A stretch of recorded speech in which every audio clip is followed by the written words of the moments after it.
बिस्मिल्लाहिर्रहमानिर्रहीम अस्सलाम वालेकुम रहमतुल्लाह। इस्टेब्लिशमेंट के अंदर अगले महीने को 3-4 तब्दीलियाँ मुतवक्के हैं और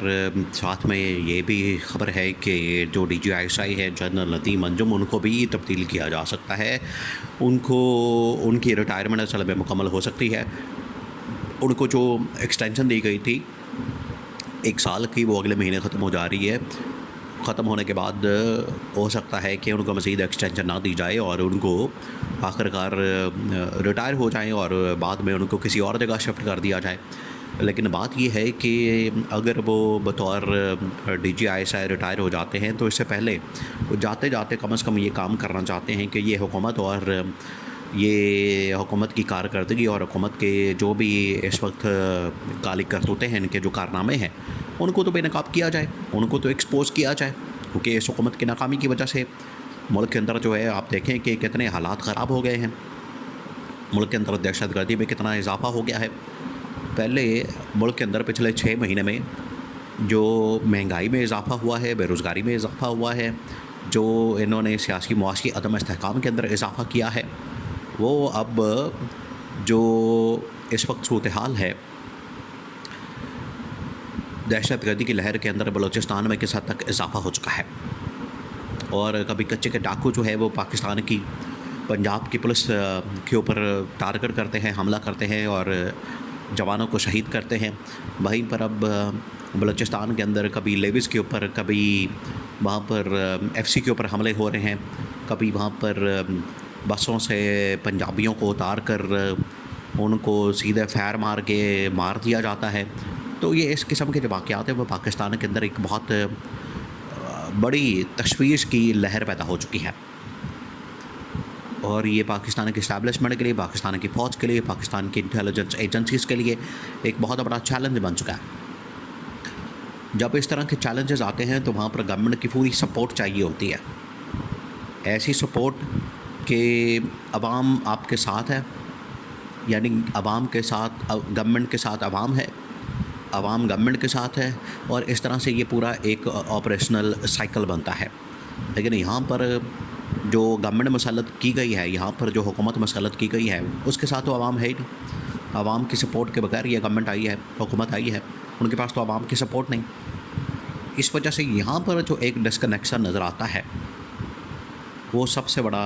सवालिया निशान है, सबसे बड़ा मसला रियासत के लिए कि इनकी जानिब से, गवर्नमेंट की जानिब से, शहबाज शरीफ की जानिब से जो पॉलिसी आती है उसको अवाम ओन नहीं करते, अवाम उसको मानती नहीं,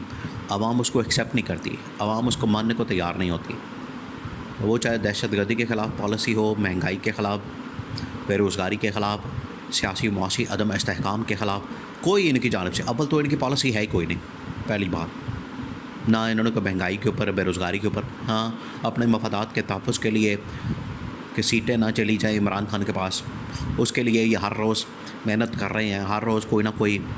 इनकी जानिब से कोई ड्रामा किया जाता है, कभी तरमीम लाई जाती है, कभी कोई पैकेज लाया जाता है, कभी MNAs को इधर उधर करने की कोशिश की जाती है। तो ये सारे करते हैं, लेकिन अवाम की फ़लाह बहबूद के लिए कोई प्रोजेक्ट लाना हो, अवाम की फ़लाह बहबूद के लिए कोई काम करना हो, उसमें ये हुकूमत बिल्कुल सिफ़र है।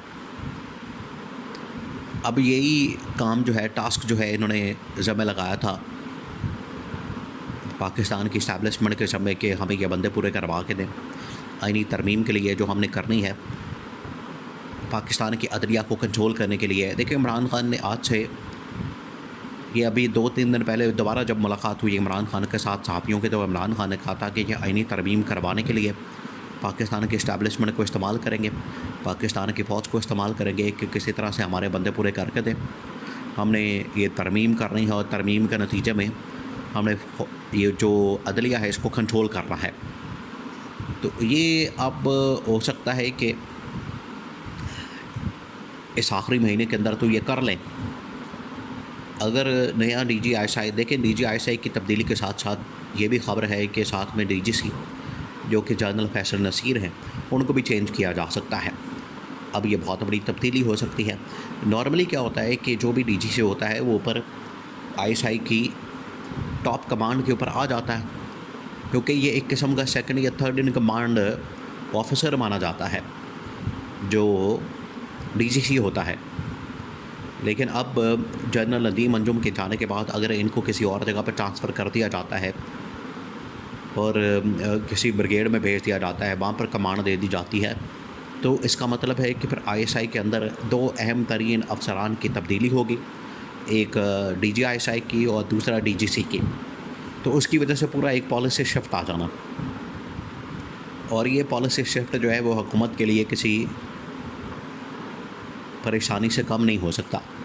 क्योंकि जब भी इस तरह का पॉलिसी शिफ्ट आता है, जब भी इस तरह की चेंजिंग होती है, तब्दीली होती है, तो ऑटोमेटिकली उनकी जो अप्रोच होती है मामलात को संभालने की, चलाने की, हैंडल करने की,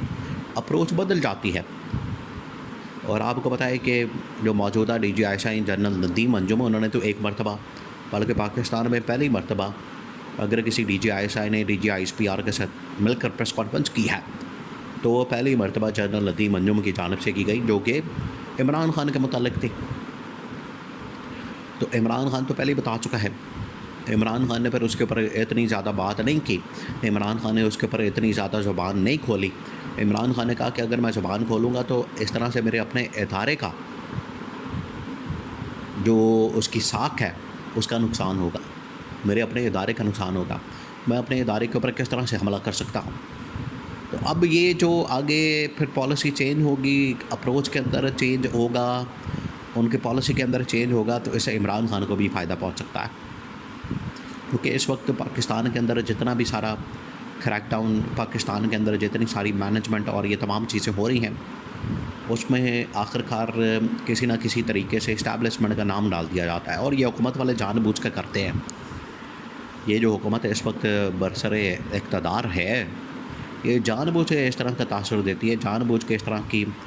फ़िल्म चलाती है, फिलर छोड़ते हैं कि सारा कुछ देखें जी इस्टेब्लिशमेंट कर रही है, हमारे तो कंट्रोल में नहीं, हमारे तो हाथ में नहीं, और अपनी जान छुड़ाते हैं, अपने ज़िम्मे नहीं लेते कोई काम, कोई भी काम हो इनकी जानिब से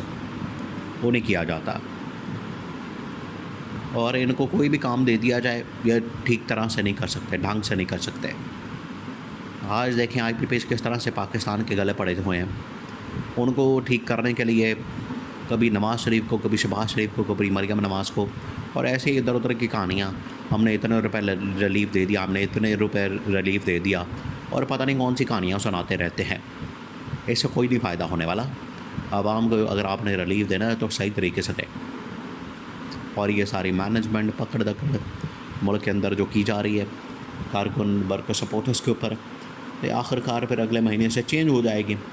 फिर इस हुकूमत को पता चलेगा कि ये मैनेजमेंट करनी है या आवाम की खदमत करनी है।